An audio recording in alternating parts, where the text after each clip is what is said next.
Hey, what's going on, guys? My name is Jack Lane. Welcome back to Stay Cinematic.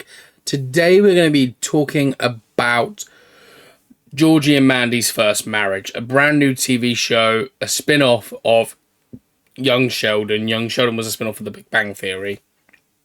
And the reason why we're going to be talking about it is because it's coming out soon, and I'm looking forward to watching this show, reviewing this show, and everything else with you guys. I'm actually really looking forward to this show, watching it every single day, every single week.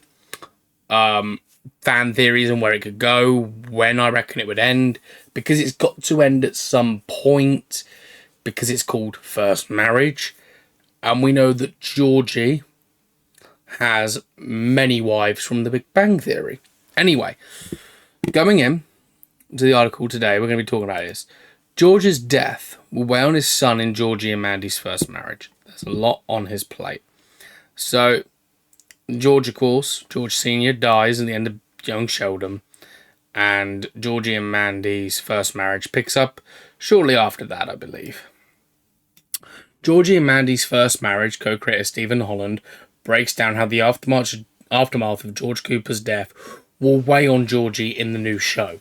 The upcoming Young Sheldon spin-off will expand the world of The Big Bang Theory, further exploring the life of Georgie, who's played by Montana Jordan, as he and Mandy, who's played by Emily Osmentham, start a family of their own.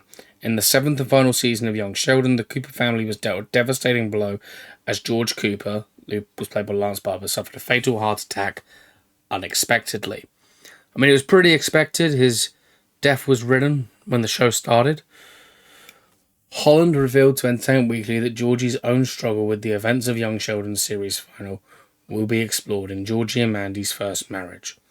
While the co-creator promised that Georgie would retain his optimism and that early episodes wouldn't tackle the subject head-on, the series will see Georgie feel the pressure to become the pillar of support his family needs. And this is his explanation down below. It's definitely a piece of the show and a piece of his character. He's still this bright, sunny, optimist, but he has this little bit of pain that's still hanging in there.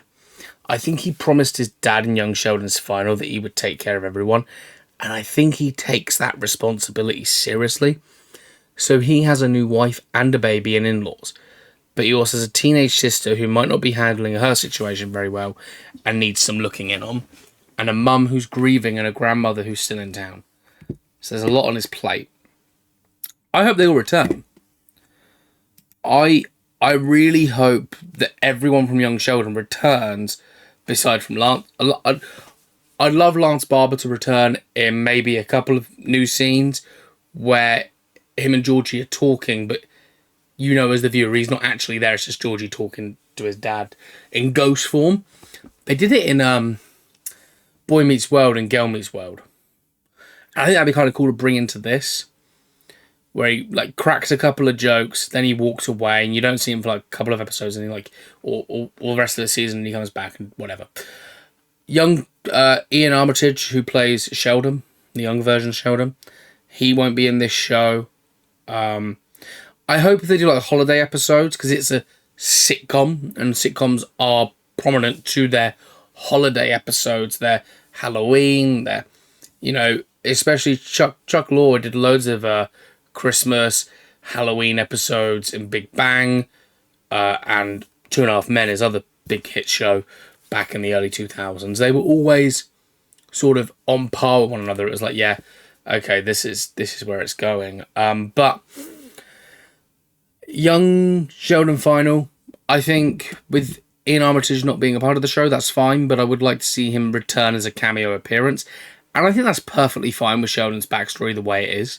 Like, he would return to his home at some times. He does in The Big Bang Theory. It's not a new thing. It's just something. It's like, yeah, okay. Or you have his sister. What's her name? I forgot her name now. I'll come to me in a minute. But yeah, so you have like Georgie's teenage sister, who ends up having to go stay with him because I thought it was in the article, because the mum's going out. Oh, Missy. So Missy has to go and stay with Georgie and that, because Sheldon's mum is going to go see Sheldon for a week. I'd love to see that. I think they're all guest appearances, and I think they're regulars. I can see Missy becoming a regular, to be honest, because she is such a great young actress. It would be wasting talent if they didn't do it. The article there was going to say, Georgie's struggle will have to address his Big Bang Theory's backstory. This is the issue with this show. It has backstory because of the Big Bang Theory. Georgie and Sheldon's relationship was strained in the original series. It's kind of hard to see this Georgie being strained from his, not talking to his brother and that. So I'm hoping that's made clear. But I don't want to see it. I think it'd be weird for the actors as well. But anyway, for fans of both Young Sheldon and The Big Bang Theory, Georgie feeling the full pressure of carrying his family will come as no surprise. In his debut in The Big Bang Theory season 11, an older Georgie, played by Jerry O'Connolly, was on bad terms with Sheldon and refused to come to Sheldon's wedding because of it. When confronted about this, Georgie admitted he envied Sheldon's golden child status, or having to support the family in the wake of his father's passing, leaving long-held scars. However, it is also likely that the spin-off may show things aren't as they seem. As such, while Young Sheldon revealed the titular character's opinions about his family were often biased or misunderstandings, it is likely Georgie's feeling towards his brother will be a point that a new spin-off stays more loyal to. As seen by the series title, it's clear that Georgie and Mandy's first marriage is already acknowledging the unsuccessful days in his love life, so it's safe to assume it won't shy away from his estranged sibling either. However, it is also likely the spin-off may show things aren't as they seem. As another prequel, it is inevitable that Georgie and Mandy's first marriage will have to face the less glamorous elements of the character established in The Big Bang Theory. Despite this, it's a relief that Holland hopes to ease viewers into this, preparing them before diving into Georgie's conflict, with the promise that Georgie's optimism will still be on display. His journey can end up being surprisingly powerful. And that's it. I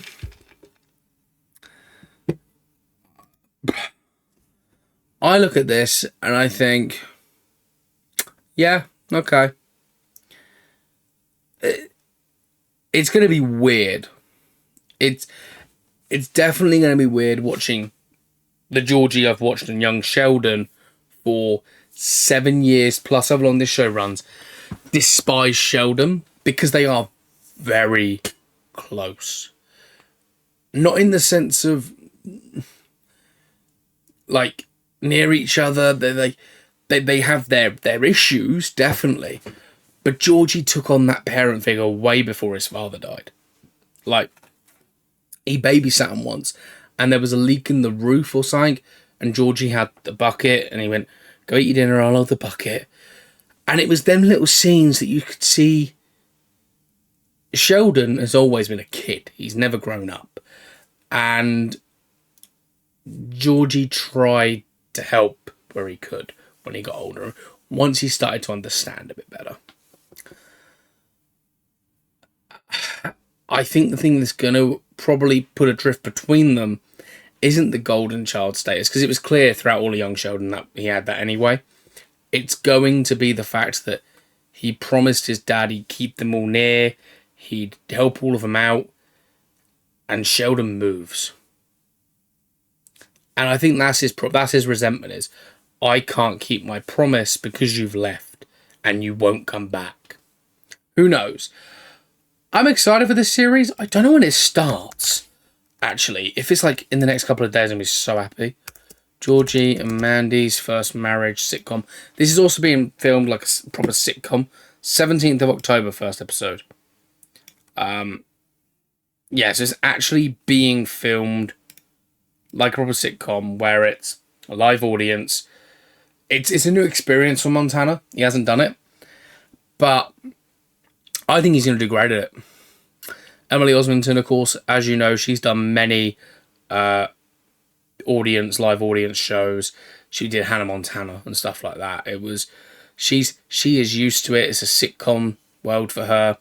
And it's great to see her back in that, because I watched her in Hannah Montana. It was, so it's great to see her go back into that, and it'd be like, oh yeah, that's great.